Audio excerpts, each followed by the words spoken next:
Welcome to Yes Also. I'm Suzi Barrett, and my guest today is Will Choi. Will is an LA improviser who trained at UCB and IO West, and he is the person behind the creation of Asian AF, the all-Asian comedy variety show that has taken over LA and is on its way to taking over the entire world. I loved this conversation, and I know that you will too. I think a lot of you will find inspiration in the way Will has moved through fear in his life, and he talks about how important mindsets and mindset shifts can be for improving your performance as an improviser. In part 2, he goes into more detail about the creation and evolution of Asian AF, and that includes a lot of great tips and running order strategies and things like that for people who produce their own shows. Part 2 is for subscribers only, but you can become a subscriber right now by going to yesalso.supercast.com. It's quick and easy, and it's only $8. We so appreciate the support that helps keep us going and helps us to pay our guests. For more Will, make sure you follow his show on Instagram at AsianAF Show. And keep your eyes peeled because in November, they are doing a multi-day festival in LA to celebrate their 10-year anniversary. But enough about that. Let's get into this. Thank you for doing this. Yeah, of course. Thanks for having me. That was so, of course. That was so gentle. What a gentle entry. I'm a gentleman. I'm just really glad to be here. Let's just do our whole podcast, like ASMR stuff. I mean, we probably just got 100 new followers just from that moment. We went viral on that moment. Yes. I don't know much about your backstory, but I kind of want to start at, well, I want to talk about Asian AF because I'm enamored with this show and your journey with that. You are the founder and creator of that. Yeah. Do we want to start there, or does there need to be some context and ground laying before we get there? Where would you like to jump in? We can lay some bricks. Perfect. Let's put some bricks down and see if the train goes over those. Yeah. We'll talk about Asian AF for sure, but so start me where comedy started for you, or art or anything. Yeah, I didn't really have a lot of performance background growing up. Came from a pretty creative family, which is nice, but was more into visual arts. Did a lot of drawing and stuff like that. And where was home? It's Cerritos, California. Gotcha. So right on the border of Orange County and LA County, known for our auto square. Wait, what's an auto square? Where people buy cars and stuff gotcha. that. Yeah. That's the jingle is kind of, if you say Cerritos, people are always like the auto square. And so I grew up, not really doing a lot of performance, but just had the creative encouragement. That's great. To a degree. Yeah. not fully, but just my sister, she did a lot of art growing up, and she's a fashion designer and stuff. So She kind of softened the blow for me, I guess. And so she laid some bricks. She laid some brick down for me. I had an interest in that field. And then my last year of college, I got really into visual arts again.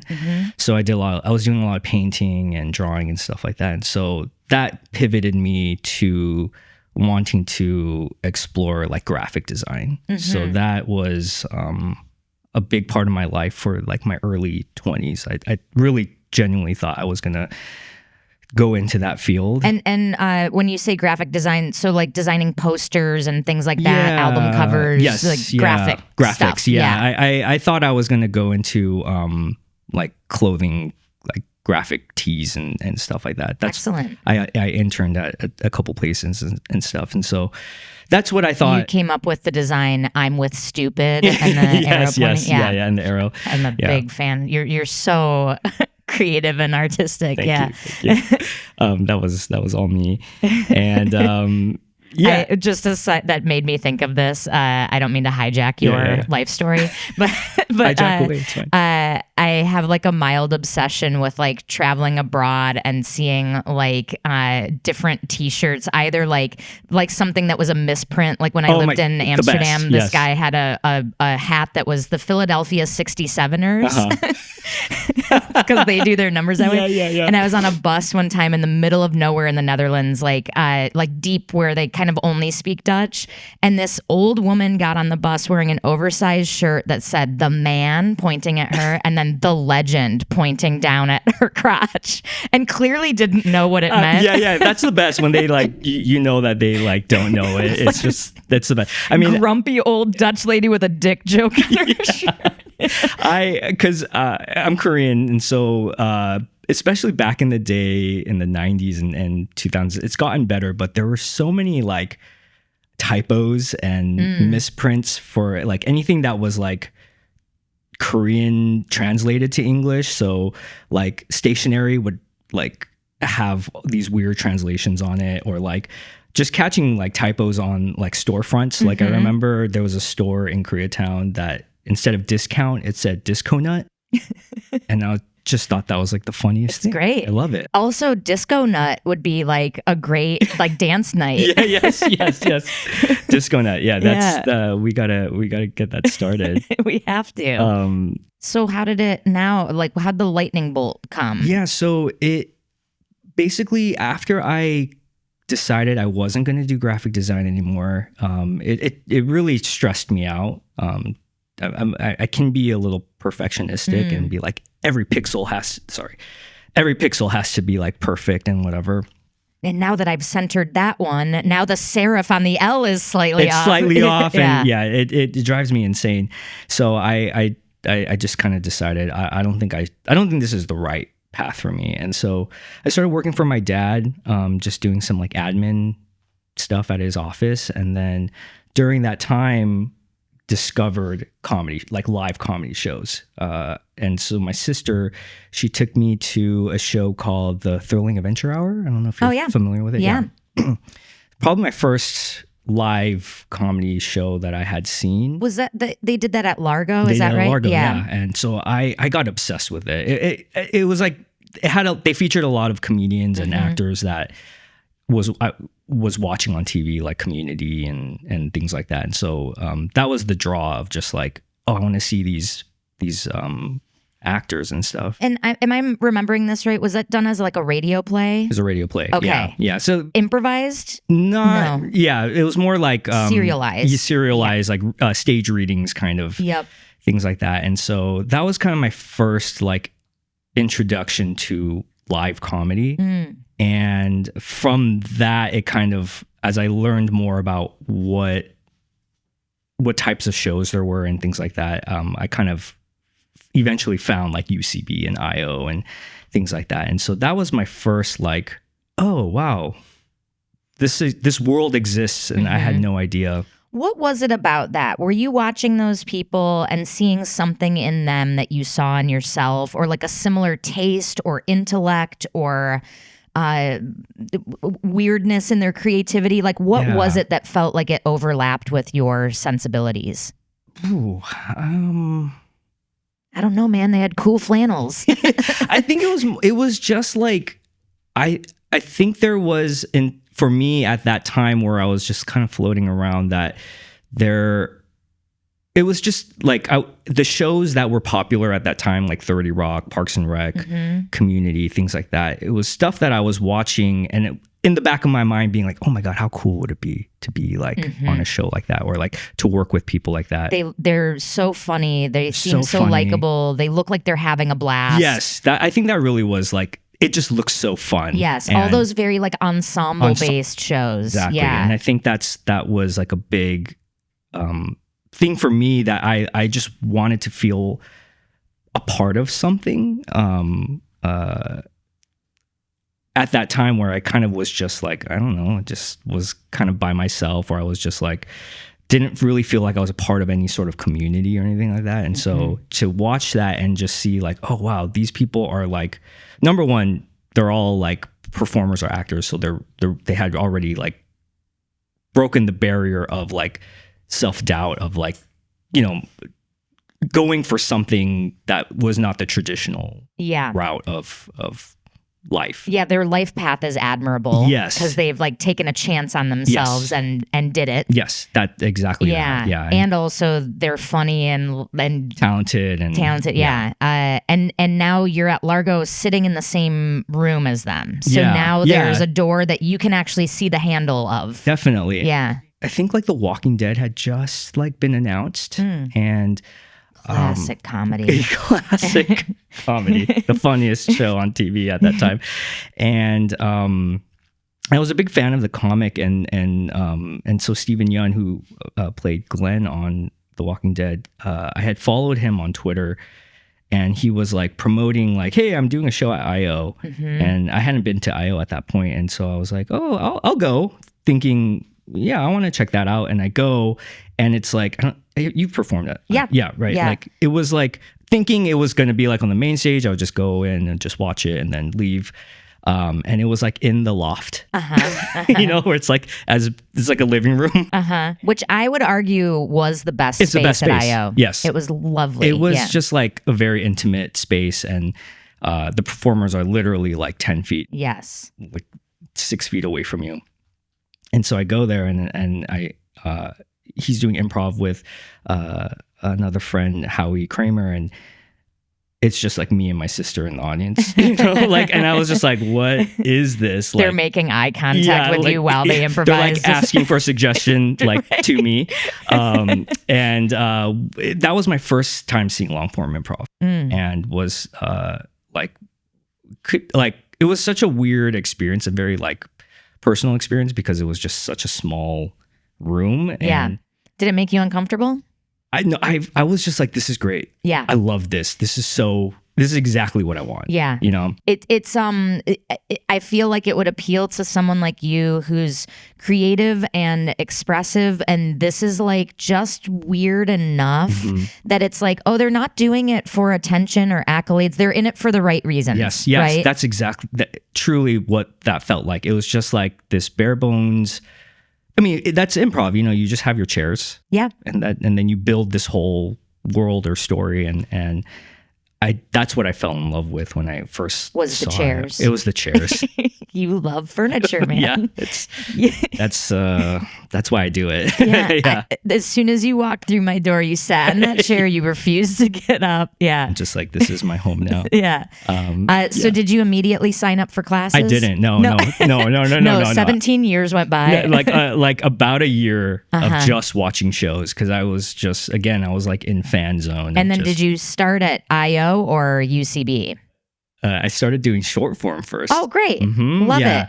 There's a short form company, improv company called Cold Tofu. Okay. Which is the longest running Asian American comedy group. This is the first I've heard of it. Yeah. They needed better marketing. That's why I'm here. Perfect. Yeah. Thank you. I am going to need my chair back, but I'm just going to go around the country just in this chair. This very hard to move chair. Where is Cold Tofu? It's based in LA. They've been around since though? Yeah, in Little Tokyo. Okay, gotcha. Been around since 1981. Wow. And started by 4 Asian American actresses, comedians. And so I signed up for a class. I remember being very nervous. I remember being at the door of the class and being like, okay, I can either go through this door or I can either turn around and just continue my life. And no one will ever know. No one will ever know. Yeah.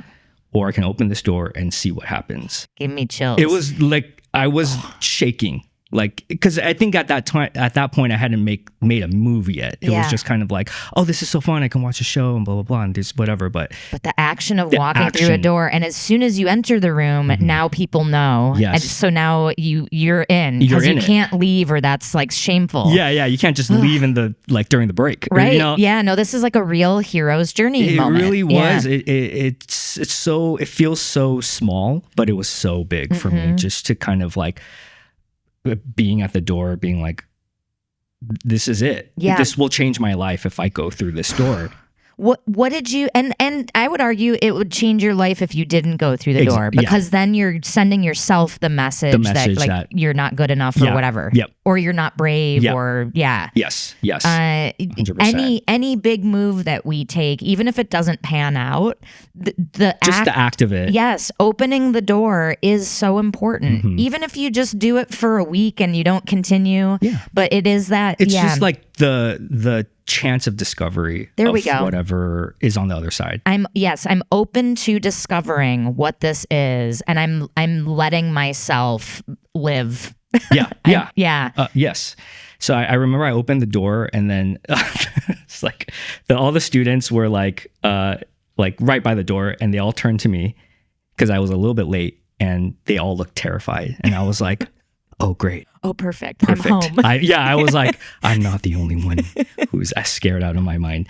Little did you know, their life's journey was about waiting for someone to enter. And they were all sitting there being like, we could allow someone to enter or not. And So, I mean, it really was like right when I went through that door, I was like, oh, it's not so bad on the other side. And like immediately you felt relief. Immediate relief. Yeah. And was like, okay, I mean, I was like, I've been watching shows. I maybe don't have the techniques, but I know enough from like watching shows of like what the basic rules of improv were. Yeah. And so doing those classes was just like so fun because I was like, oh, now I'm actually doing it instead of just being an observer of it. Yeah. It's being allowed to move the paintbrush around or to like try on the outfit or whatever it is. And just feel like, you know what, maybe I'm not where I want to be, but this is the start, and being okay with that and just having fun.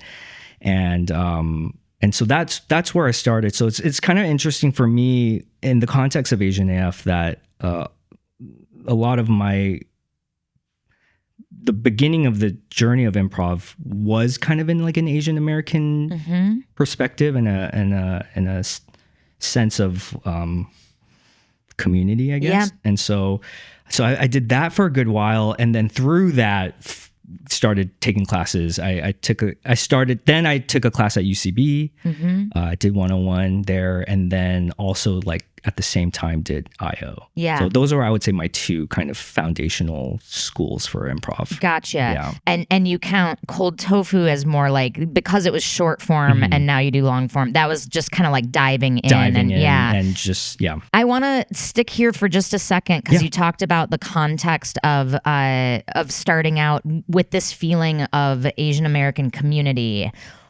What was that like? What did that do for you to be in a room not only of like, you know, people who you feel like are similar to you in that way, but also similar in a way where like you're all doing something silly and creative and adventurous and weird? Like, what did that do for you? I think like for me, it was like, I think there's a shared kind of life experience of being like, you have to be on the right path, or like the traditional path of like, you have to, after you graduate, you have to get a job and you have to do this. And, right. you know, you have to expectations. And especially starting with Cold Tofu, there was such a wide group of people who were doing all sorts of things. Not everyone was an actor. People were doing it for other reasons and just doing it for fun, really. And so I think that it was, I think as a group, just being like, oh, we can just be silly and fun. And yes, you know, some people were trying to be actors or are actors, but I wasn't at the time. Yeah. And so it was more just like, I just want to explore and discover this playtime. Yeah. You know, things that we used to do as kids and get back to the roots of that. And so I think in that sense, because for, again, I mean, not to be kind of like stereotypical or like generalizing everyone, but there is, growing up being Asian American within a certain time period of life where you weren't seeing Asian folks on TV or in movies or anything like that. Excuse me, Star Trek had one. There was one. There was one. I beg to differ. Yes. Yeah. But even at that time, it's with the shows that were popular, with like 30 Rock and Parks and Rec, there might have been like one person, one Asian person, but not a lot to feel like, oh, I can be an actor and really have a career. You just had to be like one of the few people that made it. Yeah. So you do UCB and IO at the same time. Mm-hmm. My brain was like, a loaded right. Yeah. Yeah, no, it was exactly that. It was just like, okay, learning game was one thing, and then learning IO style was another way. And so it was a little bit, I did have moments of like, my brain can't do this, you know? Especially if you have the heart of a perfectionist, which is like can lead you to thinking like there is a right way and a wrong way, and I've got to like master this or whatever. Yes. And you're never gonna get there with Nope. I remember there was a performer, his name's Harrison Pack, and this is when I was starting off with improv, and he had said, and now, when you're starting, it's like, you're so excited and like just you want to do it right. And he was just like, hey, like it's not about being good at improv. It's just the more you do it, you just become more confident. It's not about being good. And that stuck with me. I still think about that, when I'm doing improv and stuff. And so it's interesting. There's like an illusion that's created because improv has to be in front of an audience and it's a performative art. Mm-hmm.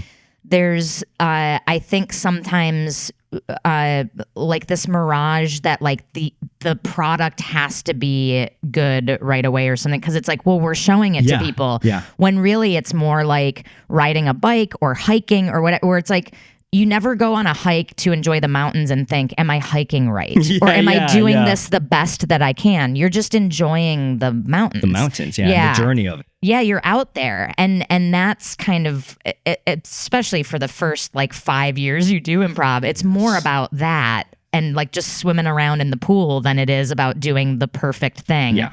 But it's a mind fuck, because meanwhile you're watching shows with people who have been doing it for years and who are great, and some people in your classes often are like naturally they just get it, so funny. And I was not one of those people.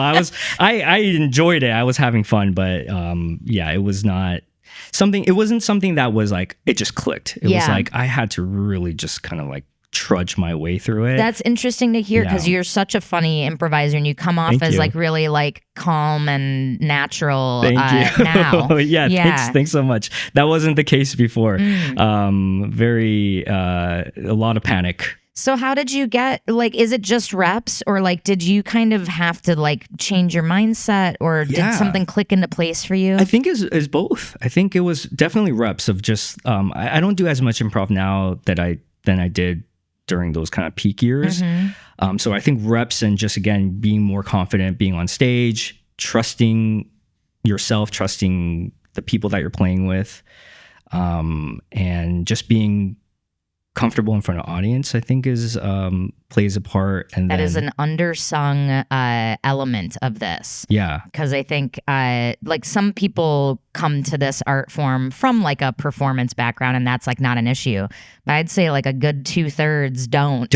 And you got to get used to that. You have to get used to it. Especially for me, I would consider myself more introverted as well. So just feeling the comfort and the confidence to take up space on the stage as well was a barrier for me to like get over. Yeah, that's a personal journey. It's a personal journey. Yeah. Exactly. What shifted in you to give yourself that permission, and what does it mean to you to take up space? I don't know if it was necessarily like a conscious thing, but it was just like, for me, it was finding the right people to play with, like on our indie teams and stuff. Because I think in the classroom setting, it's just kind of like class. And you do not choose who you're there with. Yeah, you're not choosing who you're there with, and you're only together for those eight weeks or whatever. Yeah. And I feel like once you find a team that you just go, I like this person, I like playing with this person. That person plays very different from me, but the chemistry is there, or whatever. Or this group just works. Yeah, we like each other. We like each other. We trust each other. I think that's where the shift came. I think where I felt, and because that chemistry and that excitement is there, then you want to play more together. You want to practice together, and you want to get better together. And I feel like that was probably where it shifted for me, because then that naturally led to more performances, more time on stage, more drive to be like, I want to be on the main stage. I want to invite people to come to these shows. I'm proud of this. And I'm proud of us as a team. Yeah. Like and I can disappear into the fabric of the team. So it's not about me standing out or whatever. Yeah. It's not a one-man show. It's like our team is what we're marketing and what we're selling, and we want people to come to these shows. And so that was a big part of it, of like the reps and stuff like that. And then of course the mindset of it too, of just moving away from, do I look stupid? Am I making the bad moves? Is it my fault that scene happened or people weren't laughing? And then just being like, it's fine. And then being like, no, it was Cheryl's fault. Yeah. Just shifting She's the blame. Fuck up. That was the mindset shift. That's where everything changed for me. I love that. That's so funny. No, it's just like, just being like, it's improv. Yeah. It's fine. And no one's going to remember this. No one's going to remember. Not only will we forget this tomorrow, the audience will too. And also, if they try to explain it to their friends, it won't make sense anyway, even when it's good. Yeah. So like, who cares? Who cares? Yeah. It really, it's like, who cares in the best way and like the most positive way of just, letting things just slide and just being like, it's fine. My world is not over after this. Yeah. And that's how it would feel in the early days. Yeah. Isn't it cool that we do something that takes so much work, not only like the time that you have to put in and practice, but so much like intellectual heavy lifting, so much like very mental. It's very mental. It's also very emotional. Yeah. It's filled with empathy. It's like the biggest trust fall you can ever do. It's a high wire act in front of an audience. And yet it's gone, and it should be like the biggest magic trick that everyone's like, can you believe fucking David Blaine did a backflip and cleared the Grand Canyon or whatever the thing is, I think he did that. I think he really did that. I think he did, my brain just kind of wove together David Blaine and David Copperfield. I can't differentiate anymore. I think they're the same. It's fine.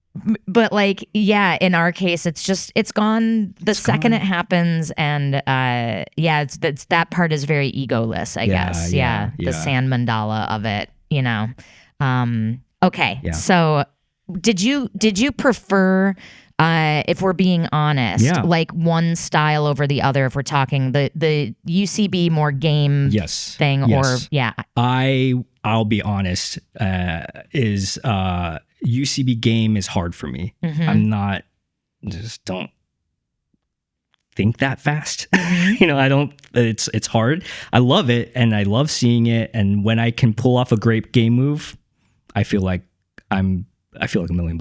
Yeah, I've seen you like run backstage to like be like, does anyone have a microphone? And then run out and then drop it on the stage. I've seen you do that. And make the audience wait for it. Yeah, please hold for Mike. Did you guys see this move that I just did? It was brilliant. Yeah. Game is hard. But I appreciate it and I love game. I wish I were a game master, but IO definitely felt their style felt more natural to me. And I think that's also why I love if we're talking about like forms for improv, I love a monoscene. Oh yeah, because I think it blends both. There's just the patience of not feeling like you have to get in there and like make moves all the time. You'll have your time. You have your time, but you have your character game. So you funnel the perspective. The game is funneled through the perspective of the character. And so when the ball comes to you, you're playing a game, so to speak, but it's not something that's like based on moves, or it doesn't have to heighten every time. Yeah. It's just being that you're a person who doesn't trust people. When someone says cookie, you go, I don't know, which Girl Scout did you get it from? Like you just know that that's your deal. You just know that, and you just kind of have to take care of yourself, and then also you can feed the game to other players. But it's if you're doing UCB style where it's like montage or herald or something, it feels like the game has to just come right after. Like you can let it rest for a little bit, but the next game move has to come pretty soon after. Yeah, there's like a meter to it a little bit. Like a rhythm to it. Yeah. Which I go, oh no. Yeah. Well, it doesn't surprise me that you prefer the IO style, and it doesn't surprise me that you prefer monoscenes, because even just your life journey, like you are clearly someone who likes taking your time. Yeah. And needs time. Yes. And so those styles really fit with that. My weird like ADHD brain gets bored in monoscenes sometimes, and I'm like, oh, can't we tag around and see that? Interesting. That's fascinating to me. I like them, but I also have done this. Have you had this happen to you where like you make a character choice at the top of a monoscene and then you go, oh, fuck. Oh no. Yeah. Now I gotta be this asshole for this whole time. Yeah. Really? Yeah. No, that happens too. I always try to find a way to pivot if there's a way to pivot from it. If it's not fun. But yeah, there have been times where I go, oh, I'm locked in and this sucks. Here we are. We are. Yeah. Yeah. I'm heightening someone with a perspective that sucks. That sucks. Yeah. I'll find a way to leave and come back as a different character. As a new character. Yeah. That's a great tactic. Yeah. That's something that I forget is available. Or it's like, just exit. Yeah. And then ding dong. Yeah. New person here. Yeah. That's my favorite form. I just love monoscenes. I love like a dramatic improv where it's just like, we don't have to be funny. It could be emotionally gut wrenching at times, like that. That's fun. I think that's where the acting side of it comes into. You have the soul of a Chicago improviser in you. And I have never been. Oh, time to plan a trip. Yeah, I gotta go. So let's talk about the origin of Asian AF. How did this idea come to you, and how did you implement it? Wow. Okay. It actually started with Herald auditions. Because I auditioned for Herald like once, and I was like, I can't do this. During the audition? Yeah, I just like fully gave up. I was just like, I can't. This is not my arena. Yeah. I just didn't really feel like, and I was on Herald practice teams, and I was like going through all the classes and stuff, and I just go, I don't think this is the way I'm going to get onto the UCB stage. That really was like the thought. And it's kind of antithetical, based on everything you've said today. It's like antithetical to your like drive as an improviser, which is like team sport, humility. Yeah. I want to be a part of this greater thing. And auditions by their nature have to be like, look at me. Yeah, look at me. Do you like me? Do you like me? Do you it just the competition is so high, and there's so much pressure. It's a bummer. Kudos to anyone who has gone through the whole process, gone on to Herald Night, and things like that. But I was just like, I don't think this is it. I don't think this is my path. And cool that you recognized that right away. Yeah. Sucks for whatever scene partner was in your scene at the moment you realized it. That I think about that and I go, I feel so just not good. You just it was like stop immediate shut down. So for anyone who's listening that's like, Herald's hard, I go, I get it. Yeah. But I do think it is cool that you realized that, and that you honored that, and were able to go, I'm gonna go a different road. Because a lot of people are caught in the fervor of like sort of the cultural ethos of, well, Herald is something you should do. It's and the pinnacle of improv, and that's when you're a good improviser from a Herald Night. But that's absolutely a fallacy. Yeah, it's a fallacy, and it's not that it's not true that you're not a good, like, the people who are on Herald Night are great. They're great, yeah. But there's it's not so many the only slots, path. and there's so many slots that people can get on. So even if you are a great improviser, you might not get on for XYZ reason. Right. And so, so for me, that was kind of the first like, okay, I don't think this is it. So I think I could find a different way onto the stage. And so, I remember it was 2016, and I looked at the UCB website for May, and because May is Asian American Pacific Heritage Night, and I was like thinking that they would have some kind of like cultural improv there's night. got to be a bunch of programming, something, right? And I didn't see one. And at that time, I was on a improv team called Miss Golightly, which is they're an all Asian American male improv team. And so I was like, okay, I know I have an Asian American team. There's another Asian American female improv team that existed at that same time. And what were they called? They were called Yellow Fever. Oh boy. Yeah. Sorry, I made you say that. No, I was trying to avoid it, but yeah, they've rebranded since. And then I was like, well, and I know Eugene Cordero, like I had taken a class with him at that point. Great teacher.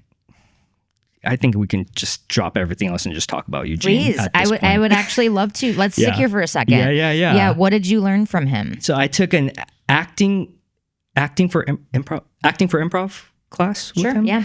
I think that's what it was called. So it was more based on that acting, like kind of acting technique within an improv context, and just great. It was kind of exactly what I love. Is just like that. It doesn't have to be funny. Just have real grounded emotions and real reactions. Don't try to like play the game. It's just like, don't joke anything. Don't bring your bullshit. Yeah. Just be having a real moment. Yes, exactly. 100% that. The class was great up until the very end. I remember the class kind of just fell apart once a form got introduced.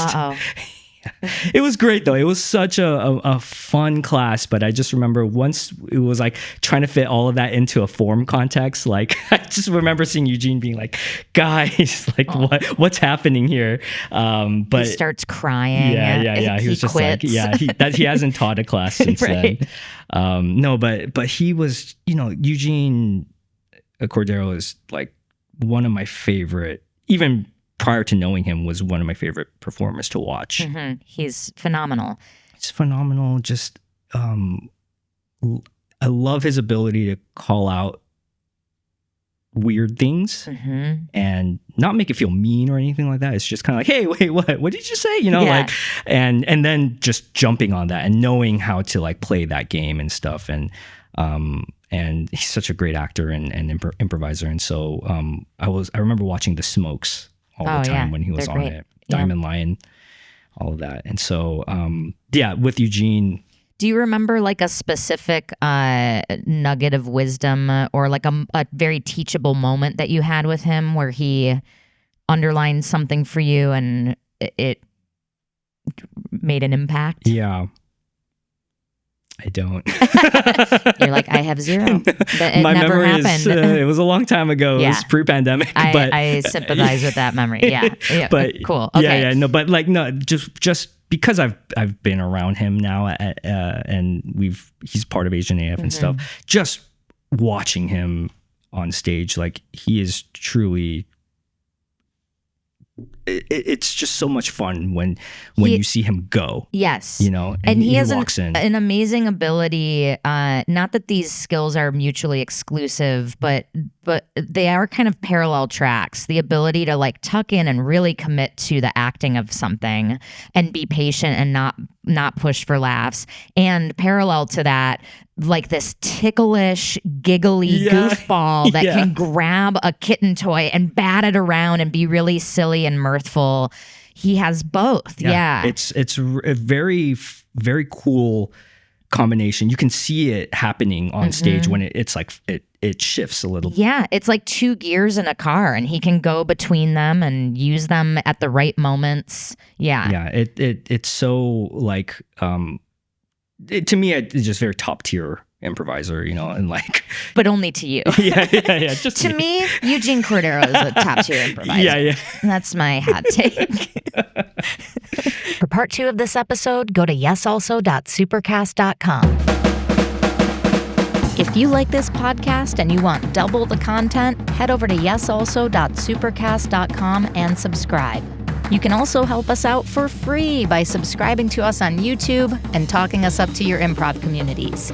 If you have a question that you'd like us to answer in one of our Q&A episodes, or a topic that you think would make a great bonus episode, put it in a 5-star review. If you're a theater who would like to host us for a live recording and improv show, let us know at yesalsopod@gmail.com. A very special thanks to our producer, Ryan Rosenberg, audio and video editor, Brian Kessler, and Britt Faye, who does our marketing. Thanks for listening, and we will see you next week. No, we won't, Suzi. That's not how podcasts work. They won't even see us. They will listen to us, so it's actually the opposite of both things you said. Thanks for listening, and you will listen to us next week. Maybe. We don't know.